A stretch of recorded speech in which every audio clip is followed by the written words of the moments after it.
Rebecca. All right, please join us on stage. Hi, everyone. Is it working? I hope so. Yeah. I think it is. Okay, well, we're so excited to have each and every one of you. I think we'll start with general introductions and then move into some questions. So, Scott, do you want to start with an intro? Shots fired. Sure. Pick right in the middle. So Scott Howard, I'm founder and managing partner for House of Ventures. We are a pre-seed and seed venture capital firm. We invest early in technical founding teams, building the building blocks of tomorrow. And then the name House of Ventures is a little bit of a hat tip to what we do. We work with a lot of family offices. And the idea is to sort of connect. I know we've been talking a lot today about intergenerational connectivity. We also believe that there's some connectivity from startups back into the corporates that have led to the family offices existing today. So we really try to drive that connectivity. We built a platform. I know the introductions was mentioned. We build a platform to help connect people. And of course, our game at the end of the day is really, it's a human business. So we're trying to build out a platform to engage our members who invest into House of Ventures, as well as their families and the businesses that built them. Good afternoon, everyone. I'm Erica Haskins, CEO of 3-Day Startup. 3-Day Startup's a nonprofit organization, been in Austin since 2008. And we specialize, or our mission is to create economic opportunity through entrepreneurship education and support. So we're meeting young people 16 to 24 when they're first thinking about entrepreneurship, wanting to try it on for size, or just develop that mindset to apply in different areas of their lives. And it's really a privilege to get to work with those young people and show them the ways that we can create economic and social value through new venture creation, and that we should. So yeah, that's us. Awesome. Good afternoon. I'm Preston James. I'm the CEO and founder of divinc. Divinc is a nonprofit tech startup ecosystem that's focused exclusively on early stage entrepreneurship, focused on underrepresented founders. We all know that we're trying to build inclusive innovation systems. We know when we have inclusive innovation systems, they're optimal. They are thriving innovation ecosystems. So with divinc, our mission is to create that social economic equity through entrepreneurship for underrepresented founders. And we do that through our accelerated programs. We do that through our community and culture of mentorship, of coaching, and then also providing access to financial capital. And so for us, that impact for us is really, being able to provide trajectory change, life-changing experiences for our entrepreneurs to become job creators, wealth generators.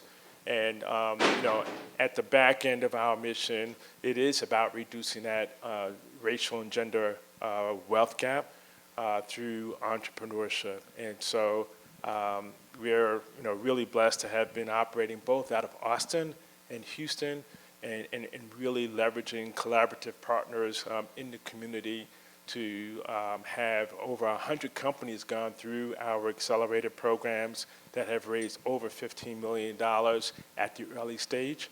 And we're looking to continue to expand and grow our collaboration and our impact across the nation. That's awesome. Just have to say, that's awesome.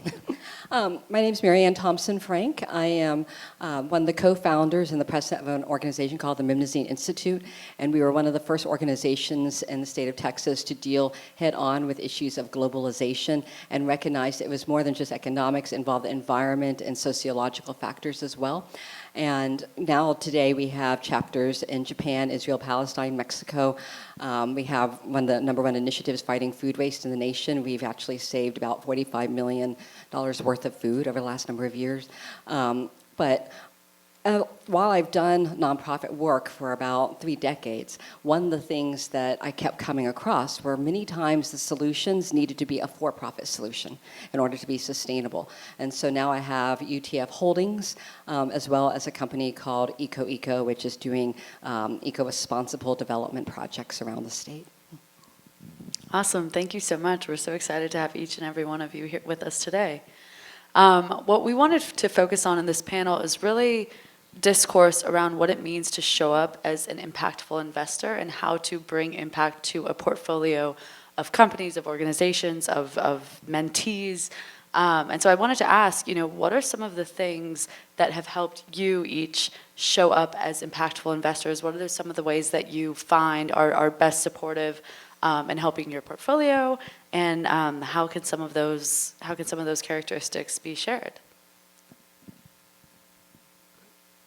I'll comment on this specifically with some of the work that I've seen firsthand with Marianne. I think one of the ways that you make impact work and you invest in impact is that you show up for one another. So when there's a crisis or there's a problem or there's snowpocalypse in Texas and you have to get food here, you need all sorts of capital, right? You need financial capital, you need people capital, you need trucks with lots of food, you need friends to make that happen. And so I think what's been a real honor in getting to know Marianne is, yes, as a next gen, and yes, coming from privilege, and yes, an investor, but also someone that really rolls up her sleeves. If you show up for one another, and you think about it from what is all that I have to give cohesively and collaborate SDG 17, that's how I see us needing to move the needle for one another as impact investors. Thank you so much. One of the things, and this was a deeply personal experience, and early on in my philanthropy, I was asked, my husband and I, we were doing a documentary, and it's an interfaith documentary. And just as when you're doing projects like that, you don't plan it, but around 2 a.m., 3 a.m., our producer was walking through the front door, and I wasn't trying to hear his conversation, but his phone rang at the same time mine did, and he got a phone call from the chief of the Navajo Nation. I got a phone call from the chief of the Hopi Nation, and we both heard them say, this woman and these 3 men showed up today, and they're at Peabody, Blackstone, and Sith, and they want to slurry the coal in a way that's going to contaminate one of the tribe's water supplies, and they like us better, so they want us to sign the dotted line, and they'll slurry the coal in a way that won't contaminate us. Now, if you can think of a donut, the Hopi are the donut hole, the Navajo are the donut, and the water's like a spider web. The idea that you can not contaminate one part of it without doing the other, that's just not true. So immediately, we're like, don't sign anything. I mean, the chances that we would both be hearing this at that moment, it was just a God moment.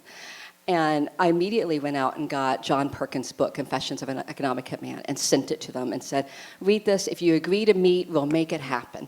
If not, I won't bug you. And I found out, they had been at war for 300 years. They didn't like each other. They didn't want to like each other.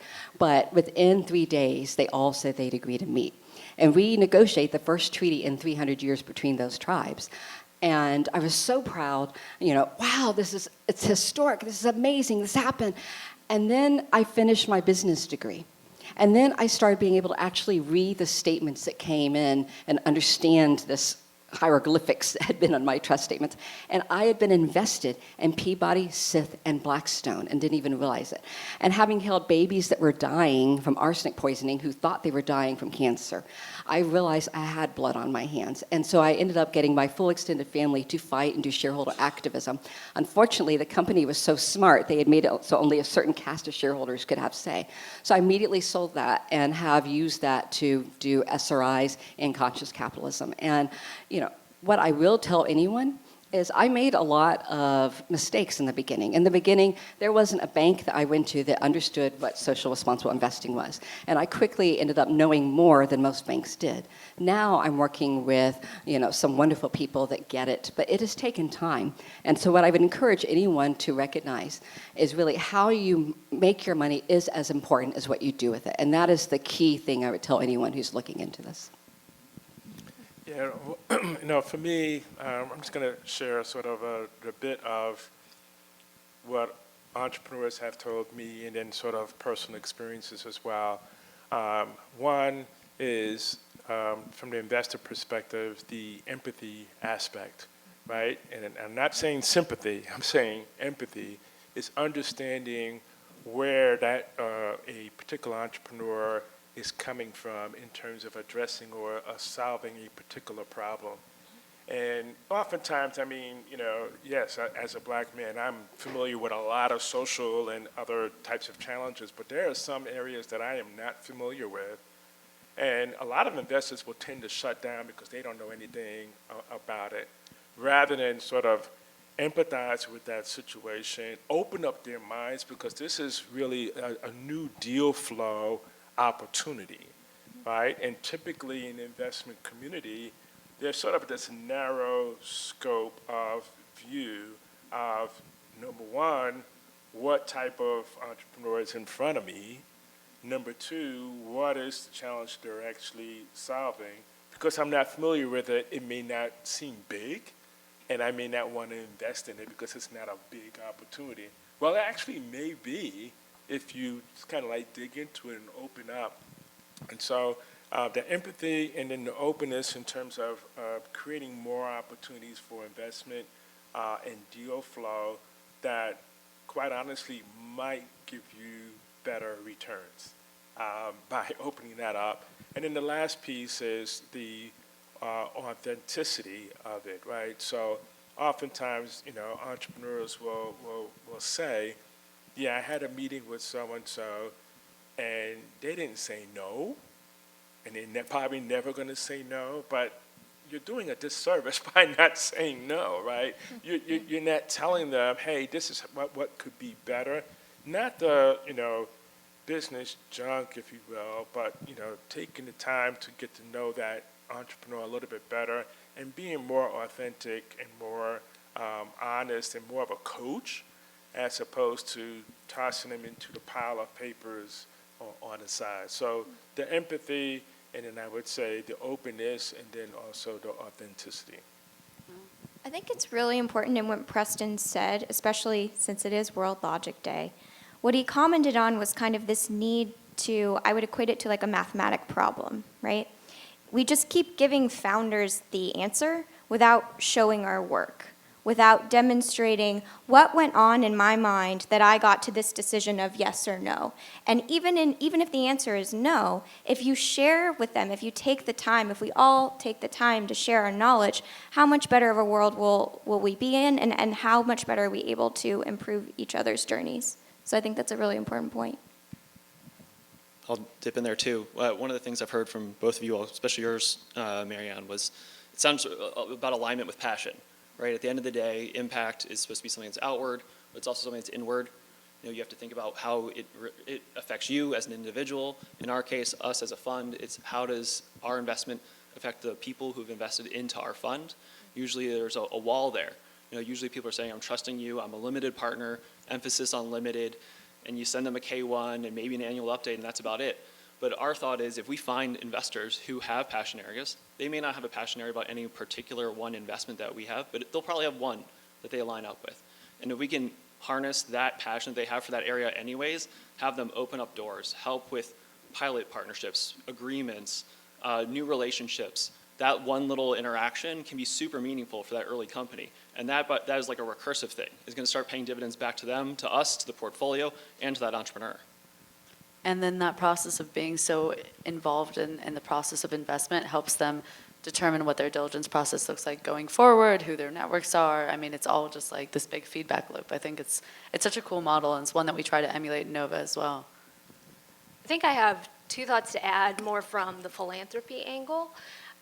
So building relationships with a social entrepreneur that enables them asking for what they actually need, the amount that they actually need to create the impact that we want to see. Because often there is that power dynamic and relationship in philanthropy that is kind of unintentionally reinforcing doing it with the least means possible, when much of social innovation requires philanthropy to be used as risk capital. Government can't do that, and we will need to use patient capital to innovate and create social solutions to move societies forward and create them more equitably. I just would love to comment on that because I think it's so true. I'm a really big fan of hybriding initiatives because a lot of times in order to have the right ecosystem, so to speak, for people to receive funds and do everything. There needs to be an educational process. People need to be brought into where they can make the most of it. And, for example, in many situations that we've gone into a community, whether it's been in Africa or New Zealand or Latin America or somewhere in the United States, people want something, but they don't know what the tools are in their mind that they need it before you can even put bricks and mortar to something. So I think that it's so important to really hybrid a lot of the philanthropy with the investment processes today. I think this is going to be a bold statement, but it's, I don't know, hour something, and here we are. I think sometimes, and I think this panel in particular, embodies that. I find even the term risk capital interesting, because sometimes in life we need to take risks. And yes, we treat at Nova impact investments as traditional investments, and yes, we do all of this diligence. But that doesn't mean that each one of us haven't had to take significant risks in our lives to do the things that we're trying to do. So from House of Ventures, being young guys, some of which investors, some of which in diligence, really trying to, say, okay, this is risky, but we're going to figure it out and teach others, and we're going to bring other next gens alongside us. With Erica saying, I'm going to be a nonprofit, but I'm going to try and partner with others. I'm going to try and teach the philanthropy space how to work with entrepreneurs. With Preston saying, with divinc, we're tired of not seeing equality. We're tired of not seeing what we need to see in terms of investing in social entrepreneurs. With Marianne saying, oh gosh, so many things, but PPE in particular, her and I share, we're going to dive in, and boy, was that a risk, and let me tell you, it was not profitable for anybody, except maybe the people that actually didn't deliver PPE. And with Olivia and I saying, with Nova Impact, someone needs to tell these next-gen stories, and someone needs to take care of that story and these people and these communities. And with Chris and with World Logic Day, taking a risk and saying, what does a new impact-oriented type of platform and technology and community, education first, what could that do in the world? So I'm just telling you, risk isn't always bad. Yeah, something else that I'd like to just toss out there, because I assume everyone here is probably already involved in social responsible investing or conscious capitalism in some way, or you wouldn't be sitting here. And I'm just going to say something that's not politically correct, but it's very true. Most of the time, if you want to take a investment and have the minimum risk, you are investing around $50,000 at the least. Maybe $100,000, maybe $250,000. If you're putting in smaller amounts, you're having a higher risk. And the people that get into those bigger funds is because someone knew someone, and someone went and played golf with someone, and so they were a fraternity brother. So one of the things I want to see more SRI funds do in these days is how do we help that economic system to move into areas and communities that don't necessarily get up there. So one thing that I would challenge people with, and this is something we're doing in UTF Holdings, is if, for example, something was $50,000 minimum to get in, well, I will say I'll put in $100,000 in. If you allow us to also raise $50,000 from multiple individuals or multiple families, and that helps those communities to get in on something that they normally would not have the kind of return that they would otherwise. So I think that those of us that are creating these funds, we need to think about how do we help those struggling communities get to benefit in the process and not just do business the way we always have. I think that's great, and I'll touch on it one. I realize this is like the first question, right? I think we're still on number one, but Keep going. I think what you're talking about there is also like innovation in models too, right? So it's not just the ability to move from capital from A to B, but it's how you do it. And I think you even actually hit on this earlier. Like there are some combinations now. There's an organization that I advise called Valeos. It's quasi-philanthropic, quasi-venture. And the idea is that at some point the venture fund should be driving the returns to support the organization that's doing the rest of the good around bringing a consortium together around research and collaboration of all these universities around organ transplant. But the idea here is like it's a new model. Some people are more comfortable with one, and it comes from that bucket of money, and some people are more comfortable with the other bucket, and it comes from that bucket of money, and some people need to like dial whatever's right for them. But the fact that the two might coexist is a little bit of like makes some people head scratch, but I think it's a novel model that people should pay more attention to. So I just like that you're talking about being a little bit more adventurous with how to bring people together in pools of capital. I also feel like there's a really nice narrative that's being discussed here, which is like, on one hand, we want to be able to create dynamic models that allow for kind of inclusive activation in these spaces, whether it's philanthropic or investment on the investment side. And then on the other hand, it seems like we're also talking about the opportunity that is present when we start to invest maybe in the earlier stages or invest in things that are impact driven and have maybe different types of stakeholder measurement. And I feel like one of the most important things to drive home here is that impact does not have to be, this is like groundbreaking, wow. Impact does not have to not be profitable, right? Like there is profit within impact, you just have to be able to recognize it. And I think there's a massive opportunity right now, especially sitting on stage with at least 3 or 4 people who invest in the early stages. There's a massive opportunity to actually be really, really active investors, to show up for portfolios and to kind of bring a plethora of types of capital into our investment processes in a way that allows us to engage at the earlier stages without being affected by these insane valuations that are like pushing everything down right now and making investors kind of lose their minds. And so I think it's so exciting to be on stage with people like Preston and Scott and Chelsea and everybody here who are not only taking advantage of or seizing the opportunity to invest at the earlier stages in really active ways, but are also doing it in a collaborative way that brings people into their process, and then also that takes into account these different models that we can use, like philanthropic capital, investment capital, and so on. So yeah, thank you all for being here. Preston, please. Yeah, so I want to hit on that because I think the collaboration piece is really, really key within the ecosystem. And I say that, even more so as a black male leader in this space, because from where I stand, yes, I think I'm in a unique position because where I stand, I'm on the edge of one side with the investment, and then on the other side, I'm working with people who are not getting equitable access to resources and opportunities. And then likewise, as a nonprofit leader and some of my peers, I also see that there's not equitable access to resources and capital as well. So I'm basically facing the same challenges as some of the people that I'm helping in terms of accessing resources and capital. So that collaboration is really, really key. And then when you break it down even further and you say, okay, even if we have all this capital and have all this collaboration, is it equitably being accessed, right? So we can say yay, rah, rah. So I'll just give you an example, right? So in Austin, we yay, rah, rah about how much investment capital was dispersed in Austin.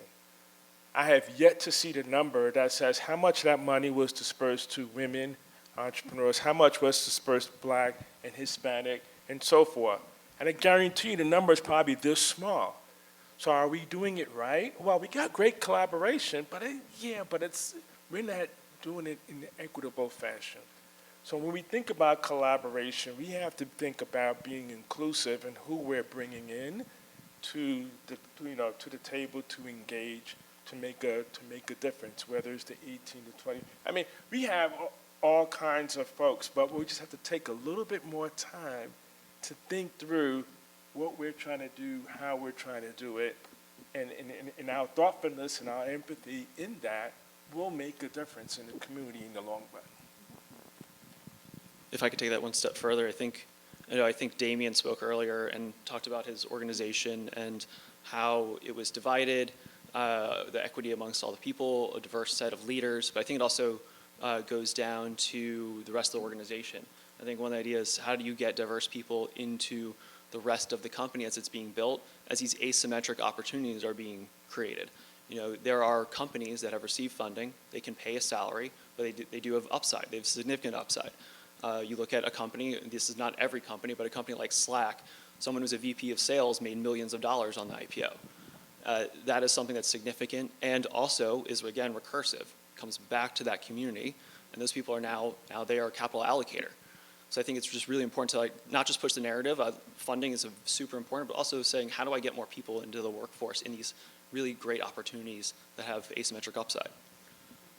Something else that I think that those of us who are building funds can be aware of is, again, having accessibility. We have within UTF Holdings a fund that is combining African American, Black European, and African. So, for example, we have one particular investment up here that a lot of people want to get into. It's worth a lot, but because we put it all together with a particular fund, with one that's with the Graça Michel Trust, she's there trying to get $2,000 per individual woman in Africa, and give her getting $2,000 is like giving an entrepreneur here $500,000. But they would never get access to that money otherwise. So when we end up creating our funds in a way that combines that with something that everybody wants to get into, we can help create an ecosystem that encourages that money to start moving. And I think that's something that those of us who are involved in SRIs and designing our funds, we need to think in that way. I mean, I'm going to plug this, but it's from personal experience. I think some of us have talked earlier about collaboration, and sometimes we don't apply that to investment. Like we think, oh, I do my, collaborative community work over here and I serve nonprofits over here, but we're not thinking about, can we get into better deals? Can we make sure that we're bringing other people into those deals? Can we teach them to learn, especially with next gens? I'll refrain from terminology, but social purpose vehicles, right? Can we collectively maybe meet that minimum to then get the experience from the other LPs that are in that fund to then learn and then give it back? The other piece I would say that I see often get missed is I really like working with investors that have been entrepreneurs because they've ridden that journey. And there's so much knowledge, right, that they capture because they've had to throw everything they have into, I'm going to say it again, risk, throw everything that they have into their dream or their idea, right? And so I think, what we can do as investors or as philanthropists for myself or impact investors is also be mindful of the fact that what can we do to change the power dynamic? What can we do to ask the founders, what do you need? How do I show up for you? And not just assume we have the answers. I completely agree. I think everything that you were all saying is completely aligned with the way that we're thinking about investment, and it's so great to have all of you here. To close out our panel, I would love to hear a little bit of the best pieces of advice that you either heard or wish that you had heard or would love to give your past self or somebody else in the audience. Starting with you. When it came to such responsible investment, the thing that I did wrong early on is everything was new. And what I want to encourage people that think in terms of SRIs is that social responsible, we often think environment, it should also include people. You can't do something that's environmentally sound and then have slave labor somewhere. That doesn't work. But also, when we talk about social responsible investing, think about some things that are not necessarily the sexiest. If you had a pencil company that was making pencils out of bamboo, and they happen to have, profit sharing, and it made a difference, and they're doing everything right, it's not going to be the sexiest thing that you hear. It's not going to be like some big new technology, but it is an SRI, and you're encouraging it, and it's safe. So I would say make sure, like any other fund, sure, put money in on startups, but also recognize that conscious capitalism and social responsible investing can be things that have been around and have been doing things ethically for a long time, just weren't labeled that way. So just keep that wider mindset when you're creating a portfolio. Very quickly, I think early on, my mother, basically said, treat people like you want to be treated, like you would want to be treated, right? And so I think that carries into everything that I do. If I'm looking at potentially investing in someone, right? How do I, really engage with them, understand who they are, appreciate them, and be true, right? And that comes back, right? It comes back the other way as well.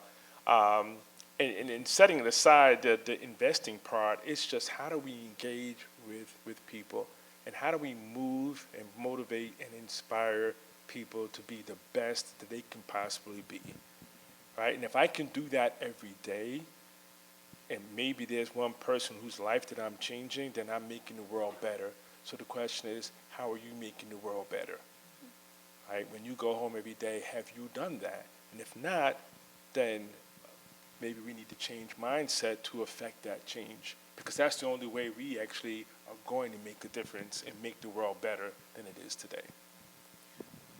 I'm going to speak for my younger self and then also the young people that I'm working with every day. Oh, thank you. That's so nice. Younger. Somebody should have taught me about money and investing much, much earlier. So my encouragement or my maybe call to action is if you are a woman and you invest, find 10 young women, young women, 16, 17, 18 years old, bring them under your wing and teach them how money works and how you use money to build wealth. That is not a conversation that is had in all communities, and it needs to happen early and for everyone, for children that do not come from means. They need to understand how wealth is built and how investment vehicles work and just how the world, how it works in the world and drives the world forward. So educate, bring people along whenever you can. I love that, and headed very much the same direction as each of you, but compounding, and it's not just money and finance, but it's also relationships. There's that you are the average of the 5 people closest to you kind of expression. I think it goes further than that. It's, who are you spending your time with? Are they doing ambitious things like Preston called out? Are they trying to impact the world? Because if the people around you are, then you certainly are going to be more drawn towards that as well. And so for even that, I'm thankful to Olivia and Chelsea for bringing us all here today. There's just some tremendous people in this room, and if this is an indication of the people that I get to be around soon, I'm very stoked for the future. I think the last thing I would say, advice that I actually heard today, I believe it was Nisa. She said, if you want to see it in the world, we have to be willing to create it. So I'm excited for what you all are creating and what we're creating together. Thank you so much, and come find our panelists soon.